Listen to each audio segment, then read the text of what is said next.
Motor mount busted. Old motor mount Chevy Traverse. Here's the new one. Had to undo the rear motor mount to get the motor to move.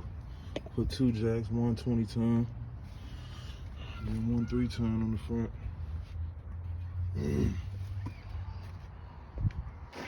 Had to go in through the front. Had to remove the oil filter to clear away. Right there to get it out of the front. Go ahead, bolt the other one up. Chevy Traverse motor mount. Getting it done. Another one for the books on the spot Scott. Moving the camera. Peace.